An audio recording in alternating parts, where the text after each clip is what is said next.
పవన్ కళ్యాణ్ అన్న ఏపీలోకి పోయిన తర్వాత ఎంత అభివృద్ధి చేసిండు. రోడ్లు లేని కాడ రోడ్లు వేపించిండు, కరెంట్లు లేని వాళ్ళకి కరెంట్లు తెప్పించిండు. అసలు ఇద్దరు కలిసి కూడా కూటమి ప్రభుత్వం మళ్ళీ ఇక్కడ కూడా వస్తే బాగుంటుంది అనుకుంటున్నాను. ఎందుకంటే తెలుగుదేశం నాయకులు ఇక్కడ కూడా ఉన్నారు. మన తెలంగాణ గడ్డ మీద కూడా జనసేన జెండా ఎగరాలన్న కోరికగా దాని పరంగా వెళ్ళింది అనమాట. ఎగిరిందిగా జనసేన జెండా రెపరెపలాడుతుంది తెలంగాణ గడ్డ పైన. పవన్ అన్న నీతి నిజాతుల మీద నమ్మకం నాకు. పవన్ అన్న అంటే అభిమానం. తెలంగాణలో ఎగురుతుందమ్మా జనసేన జెండా? ఎగురుద్ది కానీ జనసేన జెండా రెపరెపల రావాలంటే జనసేన కార్యకర్తలు కూడా జనసేన గురించి జనాలలోకి తీసుకుపోవాలి మన తెలంగాణ గడ్డపైకి. అంటే తక్కువ కొత్తగా పెట్టిన పార్టీ కదా ఇప్పుడు. పార్టీ గురించి చెప్పాలా, మన పవన్ అన్న ఏం చేస్తాడో చెప్పాలా, ఏం చేయబోతుండో కూడా చెప్పాలా. జనసేనలో అంత గట్టిగా మాట్లాడే వాళ్ళు, యాక్టివ్గా ఉన్న వాళ్ళు ఎవరు లేరంటున్నారు. మరి మీరు వెళ్ళి చెప్తారా మరి ప్రజలకి? ఖచ్చితంగా నేను అక్కడికి వెళ్ళకపోయినా ఎక్కడుండేదని చెబుతాను జనాలలోకి. జనసేన గురించి వెళ్ళాలా, పార్టీ గురించి వెళ్ళాలా. పవన్ అన్న మన తెలంగాణ గడ్డ మీద కొత్త ఇప్పుడు మన పవన్ కళ్యాణ్ అన్నే చెప్పిండు, ఏపీలోనే నేను ముఖ్యమంత్రిని కాలేదు, తెలంగాణ గడ్డ మీద ఏమైతే నేను అన్న చెప్పిండు కదా. కాకపోతే సమస్యల మీద పోరాడతానండు. వ్యక్తిగతంగా సమస్యల మీద పోరాడతా, అన్యాయం మీద పోరాడతా, యువత నిరుద్యోగం మీద పోరాడతా, ప్రతి దాని మీద మాట్లాడతా, నేను ప్రశ్నించే గొంతును అవుతానని అన్న చెప్పిండు. అన్న చెప్పినట్టు కార్యకర్తలు జనసేన పార్టీలోకి పోయిన అభిమానులు కానీ, కార్యకర్తలు కానీ, లీడర్లు కానీ అన్న ఆశయాలు జనాలలోకి తీసుకుపోవాలని నేను కోరుకుంటున్నా. తీసుకెళ్తారమ్మా ఇప్పుడున్న నాయకులు? తీసుకుపోవాలి ఖచ్చితంగా. కుర్చీలకి ఆఫీస్కే పరిమితం కాకుండా తీసుకుపోతున్నాయి కదా తెలిసేది, పవన్ అన్న సత్తా ఏందో తెలిసేది. మైనస్ అంటేనేమో జనసేన పార్టీని అభివృద్ధిలోకి తీసుకురావాలి, చెప్పాలా. ఇప్పుడు ఉన్న పార్టీలు ఏం చేసినాయి, ఇప్పుడు ఏమంటారు జనాలలో పోతే పాత పార్టీలో ఏం లేదు, ఏం చేయలేదు, కొత్త నాయకుడు నేనేం చేస్తానని అడుగుతారు. అడిగితే దాని గురించి వివరించాలా. ఇప్పుడు పవన్ కళ్యాణ్ అన్న ఏపీలోకి పోయిన తర్వాత ఎంత అభివృద్ధి చేసిండు.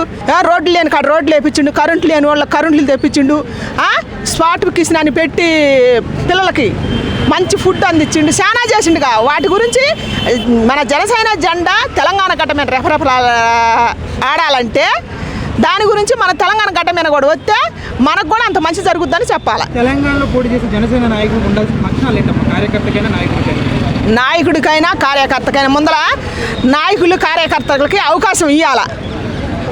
కార్యకర్తలకు అవకాశం ఇస్తేనే కదా జనాలలో పోయేది పార్టీ. అవకాశం ఇవ్వండి మీరు సొంత పెత్తనాలు తీసుకొని కనుక చేస్తే పోదు. నెక్స్ట్ ఎలక్షన్లో తెలంగాణ సీఎం పవన్ కళ్యాణ్ నిలబడాలా, వేరే వాళ్ళు నిలబడాలా? పవన్ కళ్యాణ్ అనే నిలబడాలా. అక్కడ ఎక్కడ? ఏపీలో చంద్రన్న. అసలు ఇద్దరు కలిసి కూడా కూటమి ప్రభుత్వం మళ్ళీ ఇక్కడ కూడా వస్తే బాగుంటుంది అనుకుంటున్నాను. ఎందుకంటే తెలుగుదేశం నాయకులు ఇక్కడ కూడా ఉన్నారు. కాకపోతే రాష్ట్రాల వారిగా ఇడిపోయారు కానీ ప్రజలకు అభిమానులుగా ఇడిపోయారు, ఇడిపోలేదు. నిజం చెప్పాలంటే, వాస్తవం చెప్పాలంటే. నెక్స్ట్ మరి తెలంగాణ వాళ్ళు ఆంధ్ర వాళ్ళు రాని అంటారు కదమ్మా. రాని అంటాను వాళ్ళు ఎవరు 10 మంది 4 కోట్ల మంది ప్రజలు ఉన్నారు. వాళ్ళందరూ అనాలిగా. ఈ నలుగురు అంటే సరిపోదు. గెలుతుంది ఖచ్చితంగా. ఎందుకంటే తెలుగుదేశం అభిమానులు తెలంగాణలో కూడా ఉన్నారు. ఇప్పుడు ఇడిపోయి ఎన్ని రోజులు అవుతుంది? 12 ఏళ్ళు అవుతుంది. 12 ఏళ్ళు 13 ఏళ్ళు అవుతుంది, అంతే కదా. అభిమానులు ఎందుకు లేరు? తెలుగుదేశం అభిమానులు పొలాలు ఉన్నారు. ఫైనల్గా ఏం చెప్తారమ్మా? ఫైనల్గా ఏపీలో ఎట్ట కూటమి ప్రభుత్వం వచ్చిందో ఇక్కడ కూడా అట్ట వస్తే జనసేన జెండా కానీ కూటమి జెండా కానీ ఎగురుద్దని నా నమ్మకం. ఉంది కదమ్మా, కవితకు ఉన్నారు, కేసీఆర్ ఉన్నారు, కాంగ్రెస్ పార్టీ. కవితక్క వల్ల ఏమీ కాదు అది. నెక్స్ట్ కేసీఆర్ అన్న వస్తే పోటీ గట్టిగా నడుతుంది. రేవంత్ రెడ్డి అన్న వచ్చినా కూడా నడుతుంది. కాకపోతే ఉంటుంది. పవన్ కళ్యాణ్ వచ్చి సీఎం అవ్వాలంటే ఎన్నేళ్ళు పట్టవచ్చు తెలంగాణలో? మీ అభిప్రాయం ఏంటి? ఎన్నేళ్ళు పట్టుద్దనే కాడికన్నా ఎన్నాళ్ళు పట్టుద్దని అడుగు నన్ను చెబుతా. ఎందుకంటే మనం అవకాశం ఇవ్వాలి. ప్రజలు మనం నమ్మాలా. ఫస్ట్ నాయకుడిని నమ్మాలా, ఆయన సిద్ధాంతాలు నమ్మాలా. నమ్మి మనం గెలిపించుకుంటే ఆయన ఏం చేసేది తెలుస్తుంది అనమాట. ఒక ఇన్ని సీట్లు కానీ నేను పరిమితం చేయను. అన్ని సీట్లు పవన్ అన్నకే రావాలని కోరుకుంటున్నాను. నేను మరి చెప్పు మరి